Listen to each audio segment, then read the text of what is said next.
going on, everybody? Kim Becker and Cody Rourke here for your weekly Denver Broncos AMA, brought to you by Mile High Sports. Make sure that you are following Cody on Twitter at Cody Rourke NFL. He will send out a tweet weekly asking what questions you may have when it comes to the Denver Broncos. I know there's a lot of them this week. We've got a lot to get to here, but this is a tweet you will see weekly. Make sure that you guys send your questions in, and we will answer them right here on our weekly AMA. So without further ado, Cody, we're going to jump right into the biggest thing that happened, which is sadly not the 51-14 loss to the LA Rams. It was the firing of head coach Nathaniel Hackett with just 2 games remaining in the season. He only was the head coach for 15 games this season. So obviously a lot of waves were made. I know you've got some opinions. You've spent a lot of time around Nathaniel Hackett in person through this season, the off season.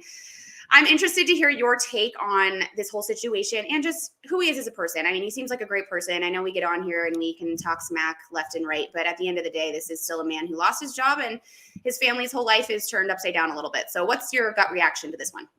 Yeah, I mean, anytime somebody's fired, it's never a fun thing. And, you see a lot of fans celebrate someone losing their job. It's like, well, they make millions of dollars, so it's okay. I think that's kind of speaks to a little bit of a bigger problem we have with society and just how we view human beings in general. But just kind of being around Nathaniel Hackett, a great guy, a fantastic human being, probably one of the best human beings you'll ever be around, cares about his players. I've had the chance to speak to several players. They liked Hackett. It's obviously a tough situation, but everybody knows it's a business in the NFL. And what we saw on Sunday, I mean, I feel bad. We all had to sit around and watch that on Christmas Day. It was brutal. I had to, I was writing the game story and just seeing Denver struggle the way that they were and just getting manhandled and having all these issues come forth. You got guys pushing each other on the sideline. Just tensions were high in this game after the game. And Greg Penner said it was the full body of work as to why he decided to make the move and move on from Nathaniel Hackett as they get a jump on their next head coaching search. But I think it's important when we talk about Nathaniel Hackett, you're looking at everything from the full perspective, right? Now, Hackett was brought in as the head coach to change the offense, to lead this football team going forward. Certainly, that was not the case. He had a lot of struggles, and to be expected for a first-year head coach who has never been a head coach before. You make the gamble of bringing in an inexperienced coaching staff at various elements. It has worked out for Ejiro Evero. He's been fantastic as a first-year coordinator. But obviously, the other moves, Dwayne Stukes, special teams never really had an identity. Offensive line was a struggle, and it was an unpopular move for the Broncos to move on from Mike Munchak, who was in place, for a guy like Butch Berry. So for that, I think we can all put into the coaching decisions, some of the, the on-field product. Absolutely. I also think there's an element that we are not touching on as well. And I think that is Russell Wilson. Russell Wilson has struggled at a mightily rate this season, Kim. And while Hackett is going to absorb a lot of the blame, and obviously he is the first domino to fall, I still think that Russell Wilson is a big part of the problem that the Broncos have run into this season. His play simply has not been up to what the Broncos had traded for, what they had paid him for. And it's not all on Nathaniel Hackett. A lot of it is also on Russell Wilson. So a lot of people are like, okay, it's Hackett's fault. Okay, now Russell be fixed. Russell Wilson has a lot of work to do, and I think that's going to be something to keep an eye on. But wishing Nathaniel Hackett and his family the best. Nathaniel Hackett was always great to us in the media. He went through it. We were tough on him. He had some tough moments, and you never like to see somebody lose their job. But I think he'll land on his feet. The Broncos will have to pay him for the next 3 years, and I think he'll probably land a consulting gig, or he might go back to Green Bay. I know he's very close with Aaron Rodgers, so we'll see how things go. Okay. It's funny. I was having a conversation with a friend this morning, and he's a Las Vegas Raiders fan, and we were just talking about obviously McDaniels and Hackett and everything that's going on here. And I brought up a point, which is totally just my opinion, but it seems like it's so hard for these newer coaches, these newer head coaches, to get the experience that is basically needed to be a successful head coach. I mean, 15 games. He only had 2 games left in this season. Do you think this was the right move right now? Or do you think they should have, not saying that the next 2 games would have saved Nathaniel Hackett's job, but why right now with 2 games left? They're pretty much just toss away games. The Denver Broncos are going to achieve nothing in the next 2 games then when it comes to the draft or their season, postseason, obviously completely out the window. What about the timing here? How do you feel about that? I guess I don't want to say surprises you because I don't know if it does, but does this timing make sense to you? I think it does at this point in time, right? Because, the new ownership group, the Walton Penner family ownership group, was not in place when Hackett was initially hired. The NFL's made it to where, in the final 2 weeks of the season, if you move on from a head coach, you have the opportunity to get a head start on a potential head coaching search. Right now, the Broncos, They're in the research process. They're putting together portfolios on candidates that they have interest in that they would like to interview. And then they'll submit those interview requests with other organizations. There's going to be some coaches that are going to be involved in the playoff hunt around the NFL and the AFC and the NFC. So it'll be interesting to see if they decide to interview while preparing for the playoffs. And can the Broncos, if they really, really like a candidate, can they afford to maybe wait for a candidate to be out of the playoffs potentially? I don't know if that's the case. I don't know if Denver has that luxury, considering that once the playoffs begin, it's going to be January. Free agency begins in March. You have the draft in April. So Denver wants to get this next head coach hiring kind of in place as soon as they can, but they don't want to rush the process, right? It's that fine line, that balance between the two. Was there ever anything in you, Cody, that didn't think this would happen? Did you always know that Nathaniel Hackett would be out at least by the end of the season? Well, I think that as we saw the offense continue to struggle and just not put up points. I mean, this is a team, as George Paton said it in his Tuesday press conference, the offense had zero identity. And really the backbone of this team has been the defense. And I think that as that continued to go on, when we got to about probably like week 6, week 7, and we saw that the offense was still having the same issues running the football, passing the football, putting up points, to me, it became a little bit clear. Okay, you have all this personnel around you. Obviously injuries are something to be factored in, but you have a quarterback you just paid a lot of money to as well. He has to find a way to make things work. And Russ's performance simply this year has not been what the Broncos have needed. And I know Russ is going to say, I didn't play how I should have as well. But the reality is there are some legitimate concerns about Russell Wilson's future in Denver. And a lot of Broncos fans are on the edge a little bit, saying like, we're tied to this guy for quite some time. Denver could move on from him at some point. We'll see if that's the case. There's going to have to be so much that goes up. But Kim, to be honest with you, nobody saw this year happening the way that it did. I mean, it was the quite opposite. Everyone coming into the season, we all thought, okay, hey, the Broncos, they have a really good defense. They have Cortland Sutton, Jerry Jeudy, Tim Patrick, KJ Hamler, and Greg Dulcich now. Like, they have it, and Javonte Williams, obviously. They have a team that, if they put up points, they have a defense that can, eliminate, other teams from scoring, which they have done really well this year outside of Sunday's game against the Rams. Nobody thought that this was going to happen because everyone thought Denver would be a potential playoff contender. And quite frankly, it's been the opposite. And that's something that Greg Penner really wants to rectify, and he believes is unacceptable. Well, let's talk about Greg Penner then. He is the one that is going to be leading the search for the new head coach here in Denver. How do you feel about this one? What was your reaction to finding out that he is the one that's going to be in charge of this as opposed to fully trusting general manager George Paton?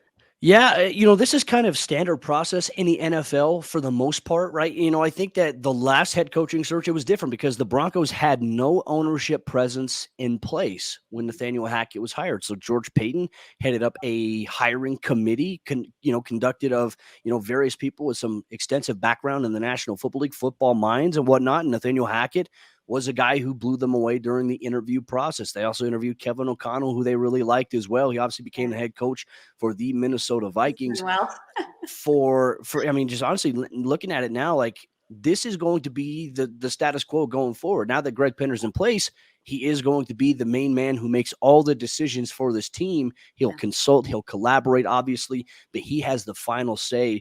And so I'm not surprised about this, because usually in a situation like this, when you have firm ownership in place, they will hire a GM and a coach usually together.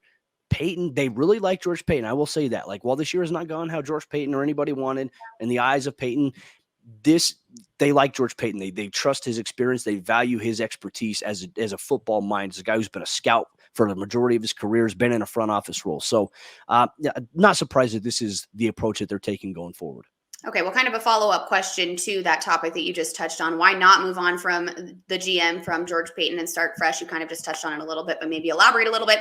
If his seat is already hot enough to justify taking away certain powers and responsibilities, we're kind of just peeling back another layer to that top question. Yeah, I think this is something that a lot of fans have been hung up on in the last 24 to 40 hours. Like, oh, he's being demoted, or he's being stripped of responsibilities. No, he's really not. Like, his responsibility as general manager is going to be personnel and some of these decisions, making sure that the Broncos have the right players, the right positions. Peyton's role was a little unique last year for the reasons I just mentioned, right? There was no ownership group in place. So realistically, he had a lot of control. He had to man the ship. It wasn't his fault. Like, he had to man the ship because there wasn't a process that was set in place. There was no higher level authority that could say, all right, hey, here's how we're going to do this. Now that's different because the ownership group is in place. Now, for George Paton, I think everyone's so caught up on, oh my gosh, the Nathaniel Hackett hire was a disaster. Absolutely. Yes, it was. The trade for Russell Wilson, a disaster. Absolutely. The reality of the situation is, if we're looking at those two things, when that happened, when Hackett was hired, when Russell Wilson was traded for, fans were clapping their hands. They were ready to build the statue for George Paton outside Empower Field at Mile High. And everyone said, okay, Super Bowl contender, Super Bowl or bust.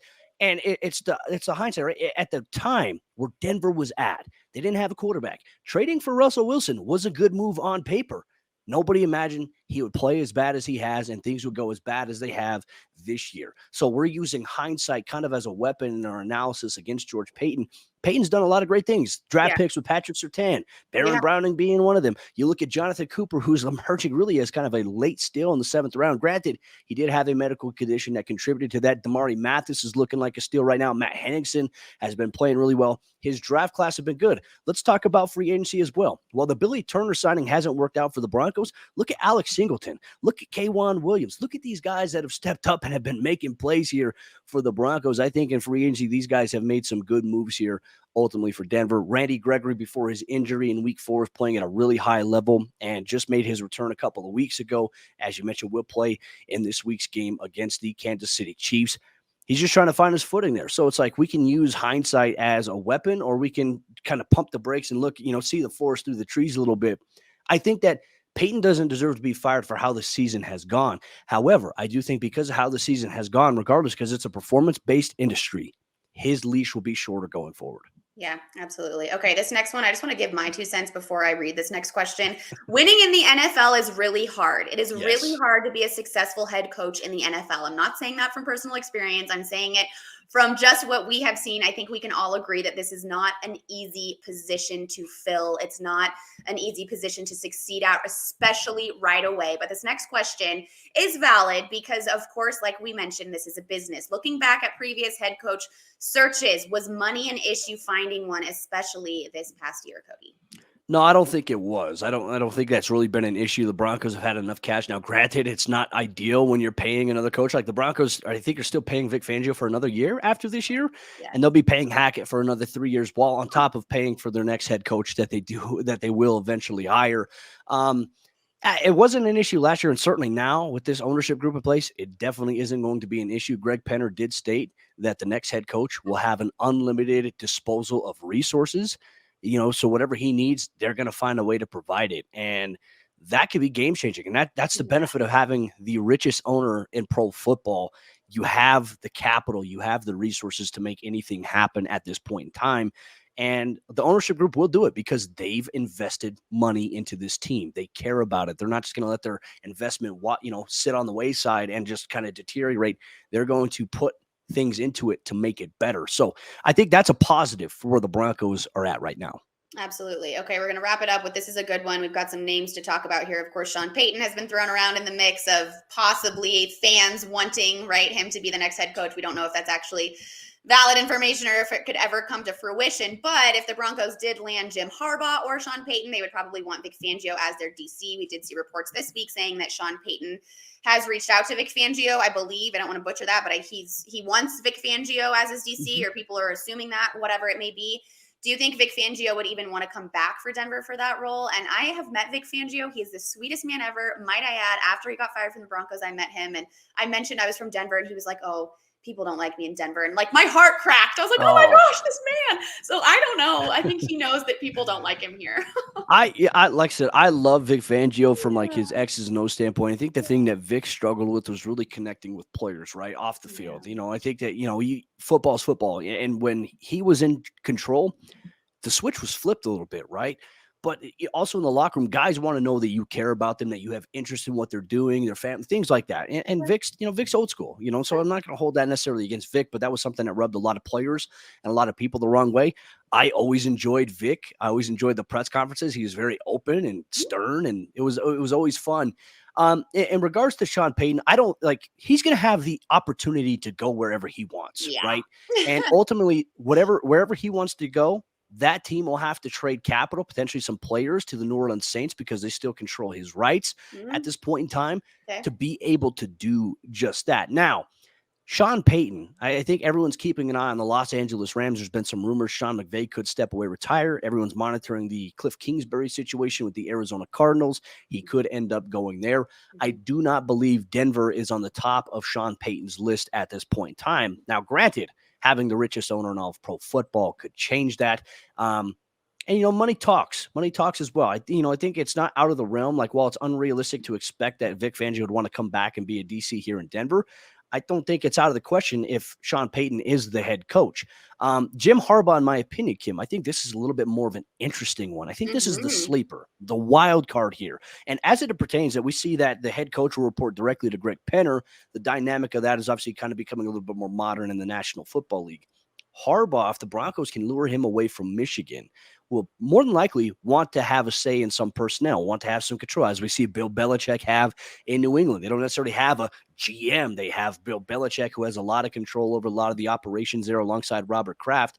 Harbaugh would be that kind of situation here in Denver. So, in my opinion, I think Jim Harbaugh is more of a realistic option that we could see potentially be as the sleeper lure to Denver, more so than Sean Payton. Well, I can't speak for head coaches. I have no idea what goes through their mind wanting to have that job. It seems like the most grueling job in the world. But I have worked in a college football program, and I know there is zero offseason. I know there's really not an offseason in the NFL either, but that recruiting whole train is unbelievable. So if I were Jim Harbaugh, I'd probably be like, if I can take Michigan to the national championship, which honestly they have a pretty good chance. I know people don't think they win it and leave. Then leave. Yeah. Like, what else do you need to do there? You lose and leave. Well, if you lose, I guess both, really, honestly. If you lose, if you win, like you've done a good job. I know some people are saying that he might want to go in and totally flip that program or become a legend in Michigan, but I don't know, that recruiting stuff. And when you've got a family and whatnot, the NFL seems enticing just from the short amount of time I've spent in a college football program. So I wouldn't blame them, but it'll be interesting. All right, Cody, thanks so much. Of course, tough topic to talk about, but one I think we all knew inevitably we would be discussing, of course, with the firing of Nathaniel Hackett. But exciting things on the horizon, I hope, for the Denver Broncos. I know I said that in the offseason last season, and look at where we found ourselves. Yeah, not so great. But, hey, it can only go up from here, right? I hope. Yeah. Watch us get absolutely just creamed by the Chiefs this weekend, though, 60-10. Well, I will say this, the amount of times that we've all said it can't get any worse than it is, it has gotten worse. Yeah, so it's right. I don't know if I can want to put that out there anymore because it's I take it back. I honestly take it back. Rock bottom has a bottom at this point in time. We saw that on Sunday against the Rams. That was truly one of the worst performances in franchise history. And as Peyton said, it was embarrassing. And it was embarrassing. It sucked. It sucked having to work and, while all the family's sitting around watching the game, I'm sitting there typing. I'm trying to focus and trying to eat at the same time. And I'm just like, oh my gosh. And obviously I hope there's still some people in the media that are still stranded in LA. So I hope that they're able to get in LA. Mm-hmm. Really? Yeah. Because of all the flights. Thank you, Southwest. What is going on with Southwest? It's just it's a technical thing. It's not weather, obviously. It was it's a technical, it's a system issue. And, so obviously hope everyone that is still in Los Angeles finds a way to get back. Shout out to our good friend, Romy. She actually got to Vegas and then she drove from Vegas to get back to Denver. So bummer kind of situation for a lot of folks stranded out there. Hope everyone gets home. Hope everyone gets home. Okay. Well, hope everyone had a great week, minus the big topic we were just talking about. But Cody, I'll see you right back here next Wednesday for our next Broncos AMA, brought to you by Mile High Sports. Again, make sure you guys are following Cody on Twitter so that you can see that tweet that will be sent out asking what questions, there it is right there, you may have for the Denver Broncos. Make sure that you send them in and we will address them right here on our weekly AMA. Cody, I'll see you next Wednesday. Boom.